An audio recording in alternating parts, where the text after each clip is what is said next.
from the News Channel 5 network, this is Open Line.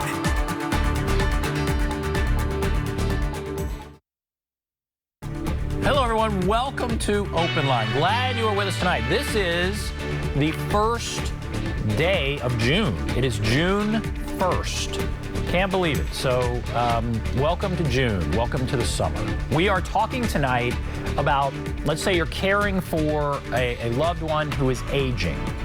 What sort of steps should you take? What sort of things should you be thinking about? That's one aspect of what we're talking about. Also, as we all age, what sort of things should we be doing? And what we'll be talking with an elder law attorney who comes on quite often.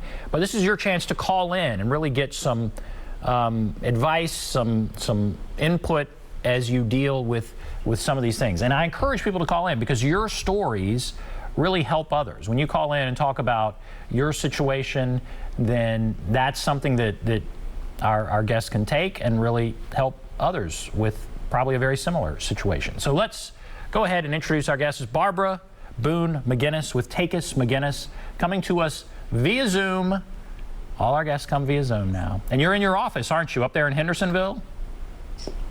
I am. I'm still here in the office. You're still in the office? Yeah. It's easy. Yeah, it's easier than being at home right now because then I would have little dogs barking in the background and we'd have to be explaining that too. Well, so, okay. Well, midway through the show, maybe we'll kind of switch. Who knows? But all right. So I want to. You kind of heard me set it up, and you come on often, and we appreciate that. And it's always a good conversation. And really, it's an opportunity for people to ask questions about their situation and really gain some insight, some knowledge. But how would you define elder law? How would you define what it is you do? I think that's a great way to always start this segment is to say, what is elder law?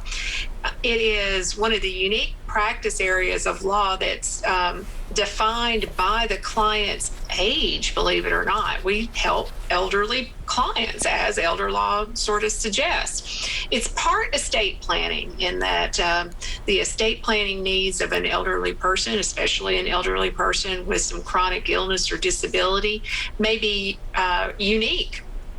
A lot of times for the very first time, people start thinking about estate planning as they get older.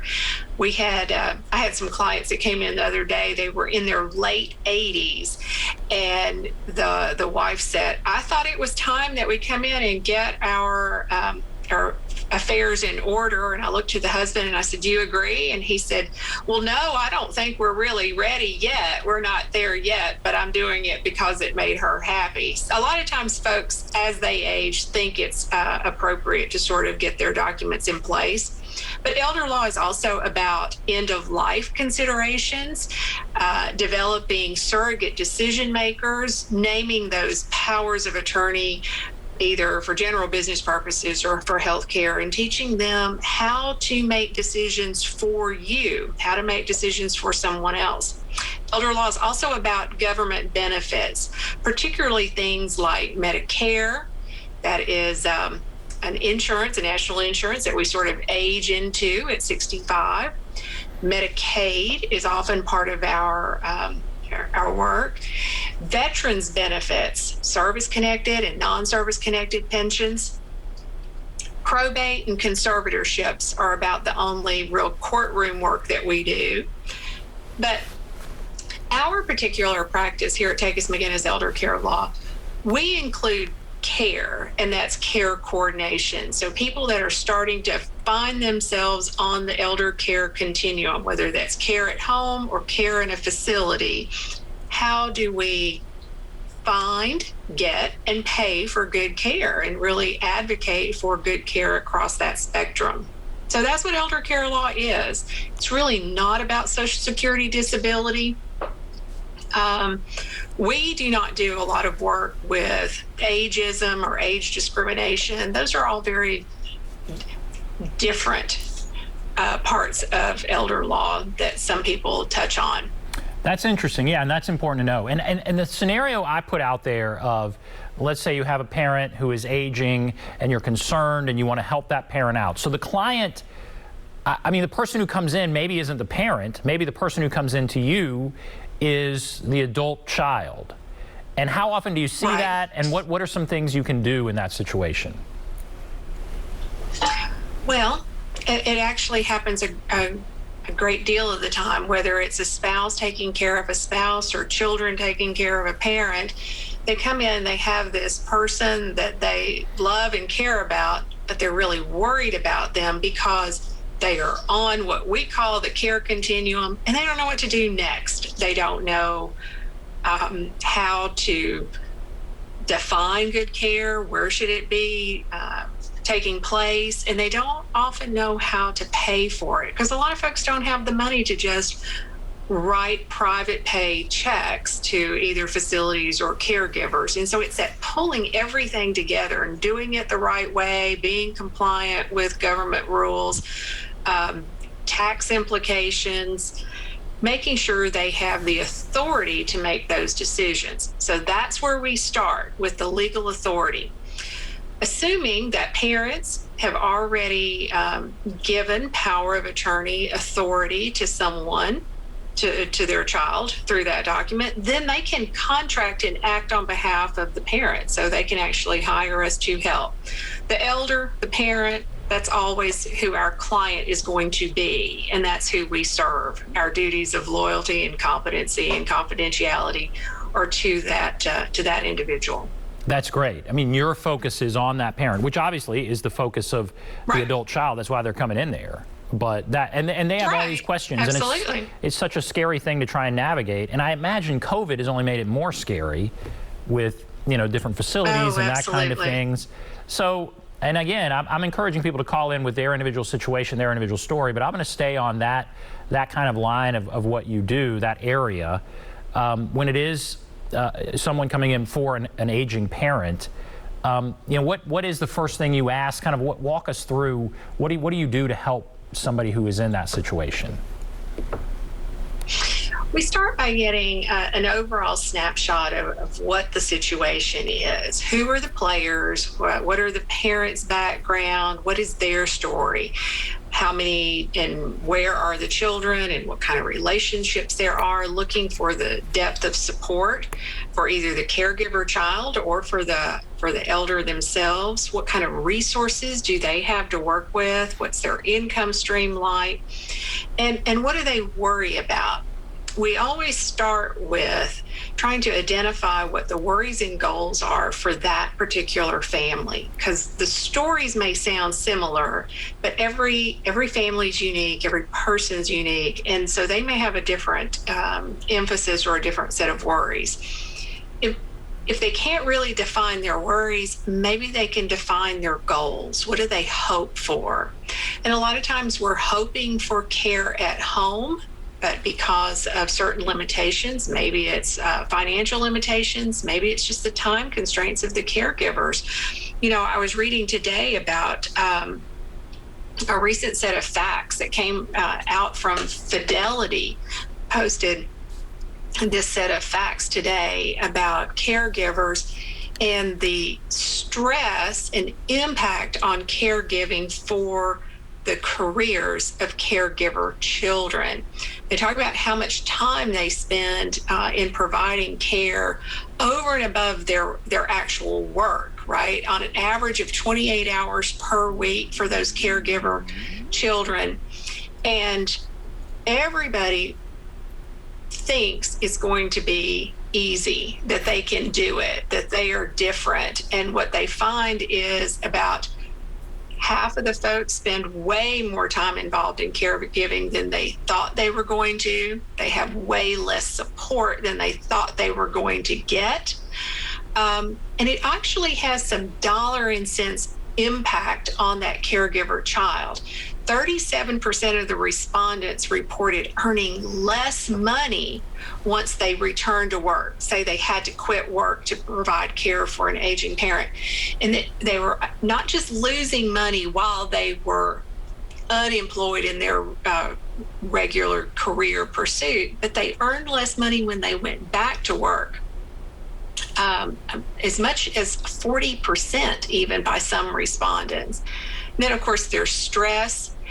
depending on how much time you have to plan for the care of an elderly parent or someone that's you can anticipate needing to provide care for, that makes a huge difference in the degree of success of providing these unpaid caregiving hours. A lot of people can even report it's joyful or rewarding and meaningful, especially if they've had a chance to pre-plan and work out how they're going to do all of this. That's fascinating. When you start talking about the money, I mean, that is so interesting. And I bet that's right. If somebody in the moment, you say, and it's a great and important decision, I'm going to take care of my mom or dad. I think that's very important. And you do it. But I bet, so obviously you lose out on the income you would have made, which is not the focus at that moment. But when you go back to work, you're saying you often are not even going back at the same salary. So there's a major hit there. Right. It's a taking a step backwards professionally often. And then that's not even taking into consideration the lost earning in retirement. You know, you're not putting money in IRAs or 401ks at that point in time. You're having reduced earnings on your Social Security history as well. So that's going to impact you in the future. So you think you're saving money by not paying a paid caregiver, a third-party paid caregiver, or a facility, but in the long run, it may be costing much more. That's an interesting thought. What are the costs? I sometimes when Tim Tagus comes on here, I ask him what's the cost of a nursing home, and it blows my mind. It really depresses me. It's staggering. It is indeed staggering. You know, the average income for retirees is about $40,000 to $45,000 a year. Well, nursing homes across the nation cost on average $105,000 a year. Assisted livings, you know, you're talking about $3,000 to $5,000 a month. So assuming $5,000 a month, $60,000, not quite as great a hit, and often can be less expensive than paying third-party caregivers coming into the home. Especially when you're weighing then the stress of staffing round the clock or just trying to cover lost shifts, food costs, home costs. You know, assisted living could be quite affordable if people factor in all the different expenses related to living at home versus the expense of living in assisted living. But nursing homes about $105,000 a year. Good grief. That takes a pretty deep pocket. Oh, yeah. And they can come, and there's a look back, right? They can come and claim that money for some period of time. And I think that scares people half to death who maybe they don't know all the information, but they know, wait a minute, you know, at some point they can come and go after my house or something to that effect. I guess describe that look back. Okay, so because the nursing home cost of care is so great and few people do not have those sorts of resources to pay for care, we look to what are the government benefits that could pay for long-term care in a nursing home. Medicare, much to people's surprise, does not pay for custodial care in a long-term care setting. Medicare will pay up to 100 days of skilled time in a skilled nursing facility. After that skilled time is passed, you know, you've either used all of your 100 days or you no longer meet the criteria for skilled care, you're looking at private pay. So Ben, what you were talking about was the Medicaid rules. That's what people are scared about. And a lot of times it's because they've heard things that are not completely accurate. So in Tennessee, Medicaid is called TennCare, not to be confused with Medicare. People get those mixed up a lot. So Medicaid is TennCare, and Choices is the TennCare program that pays for long-term services and supports, whether that's in a nursing facility or it's in a home and community-based setting. So when you apply for Medicaid benefits, the Medicaid caseworker, they can ask for 5 years of financial history for the applicant. So they're looking for sizable gifts. Have you given away your house? Have you given away large sums of money? not have you made Christmas gifts and birthday presents kind of thing, but have you done anything strategically to divest yourself of the assets to become Medicaid eligible? That's what they're looking for. So if you have made those kind of gifts, you may find yourself ineligible for benefits for a period of time. And the period of time is based upon the amount of the gift and the divisor that TennCare sets. We start getting really complicated from this point forward. But how you calculate that penalty period, can you cure the gift by returning some of the gifted assets to the individual? And then you might find yourself in a spend down plan. How do I spend my assets to reach the net worth threshold? If you're an individual, you're not married, you're a single individual applying for Medicaid, that net worth threshold is $2,000. So some assets are not countable, things like your house, your car, your personal property, not countable, your prepaid funeral and burial plots not counted, but money in the bank and IRAs, that's countable assets.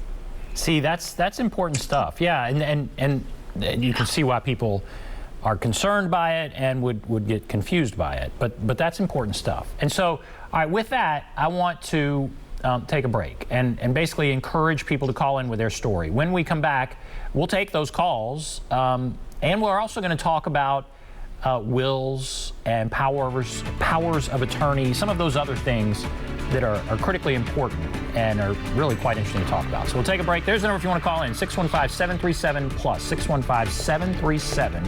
615-737-7587. We'll take a break. We'll be back right after this.